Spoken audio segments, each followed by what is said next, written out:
Hi, folks. So I just wanted to do some analysis, actually probably some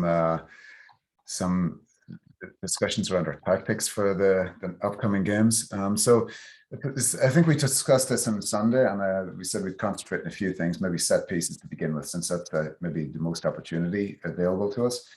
So I'm just going to talk about like attacking corners, defending corners, and our throw-ins. So let me start, and I'll share screen around the tactics of this.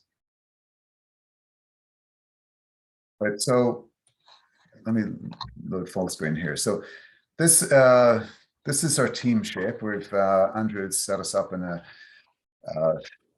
4-5-1 formation. So we have three central players, two in the pivot, one playing sort of more as a false nine or number 10 role, and two wingers. But when we are in defense, we should compress quite narrow to be able to kind of like clog up the midfield and be able to regain possession and then distribute accordingly. So for throw-ins, I'll start with throw-ins. That's probably the most straightforward.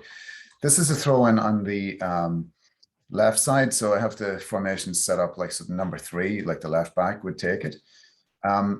And I'll start with here. Like so, the first option should be to presumably somebody on the left side. It doesn't actually have to be the number 11, but let's say that that person is right there.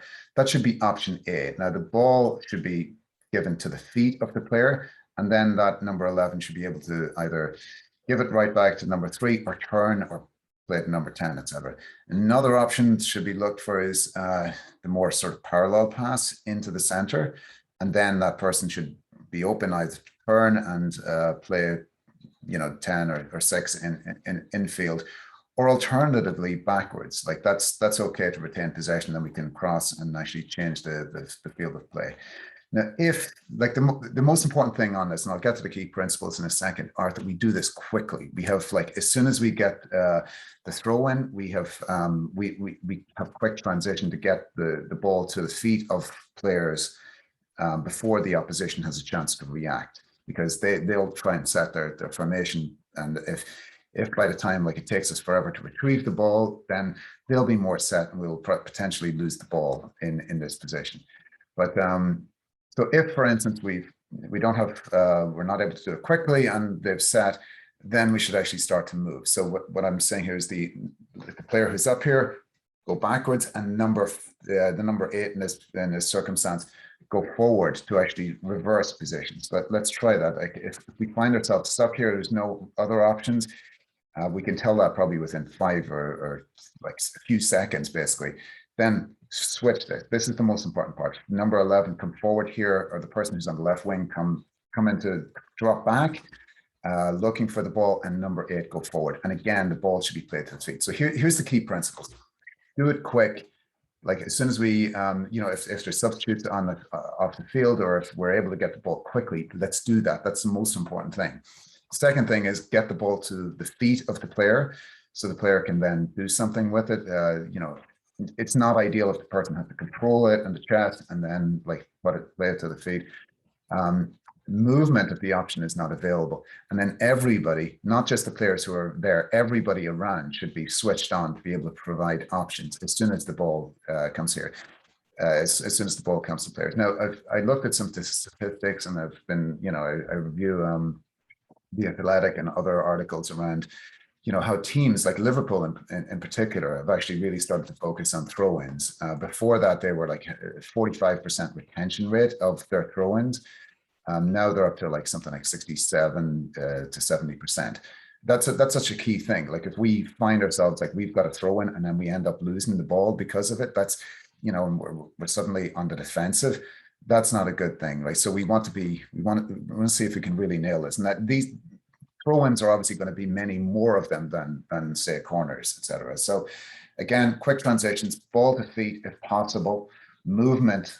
Like in this particular case, that's what I'm showing. Like, so the movement of, I'll go back from here to here, moving the number 8 forward into the space that's left by the number 11 in this case, then everyone switched on to provide the options.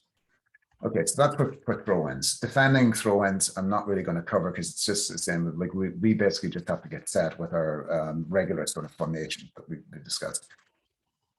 Let's talk about defending corners quickly.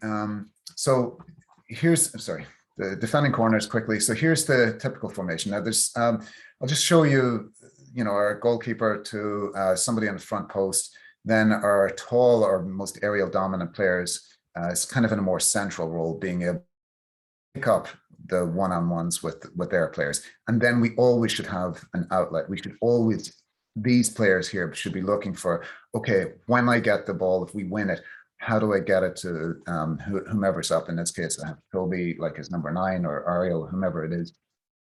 But he should be looking, making space to be able to receive the ball, and then we'd start the counterattack. We've seen in many cases, we're a very fit team, so we will definitely counter from our corner kicks, and this should actually be a tactical advantage to us, right? So the key principles here are we're switched on, like immediately, as soon as there's a corner, we switch on to pick up their most important defenders, like one-on-one. The front post covered. You see, I don't actually have the back post covered here. So in this instance, it's obviously the front post would be the right back in this case. The left back doesn't necessarily have to be on the post, should actually be in a more sort of sweeper role to be able to pick up players who are not marked. That's more important. It's more important to pick up the player than the post in many cases. We actually had a goal scored against us earlier in last season when like there was some folks that picked up the post rather than like a player who's free.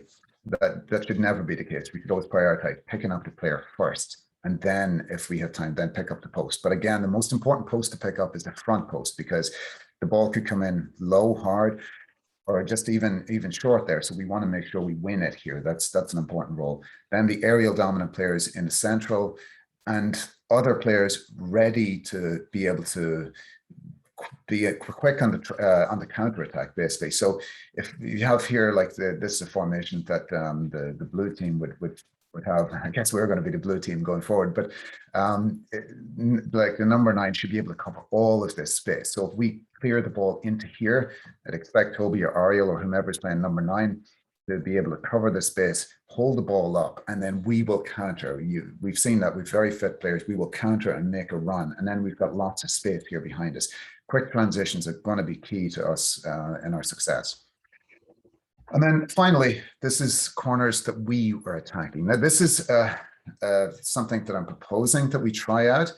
It's a little bit more complicated than the other ones I discussed here, but what we'd like to try out is maybe you have our most aerial dominant players here in a line, and then when the number 10, like let's say, like that's Patricio in the last game, he plays the ball in either to the near post, like around here, just between the sort of the penalty spot and the 6-yard box, like sort of in around that area.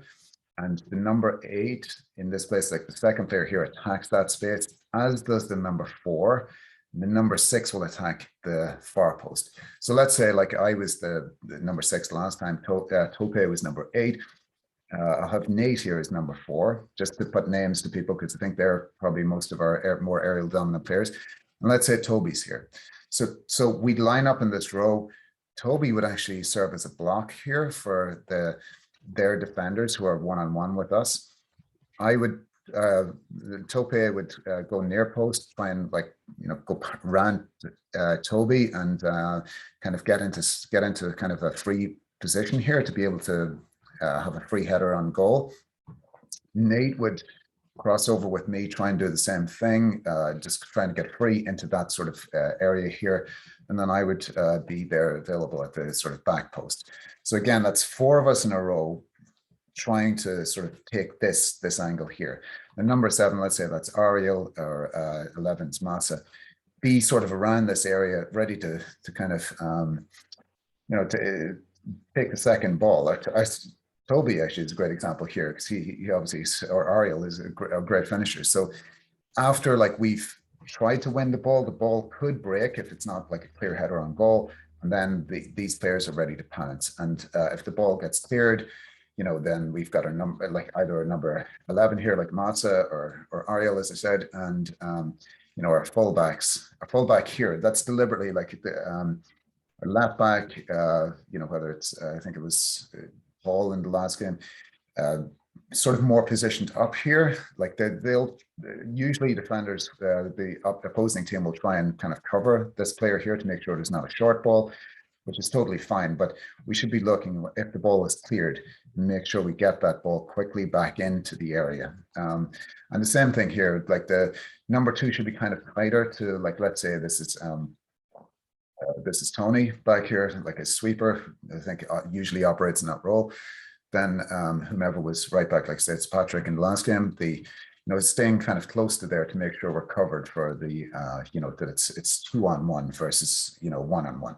And again, like this is kind of like the basic framework. I think the most important thing here is like these 4 players in the line ready to make this kind of movement. If we can try that, it's going to be a fluid situation because the defender is going to line up in different ways. Like in some circumstances, we might find like we have a very quick corner and we just want to take it quickly because they haven't set.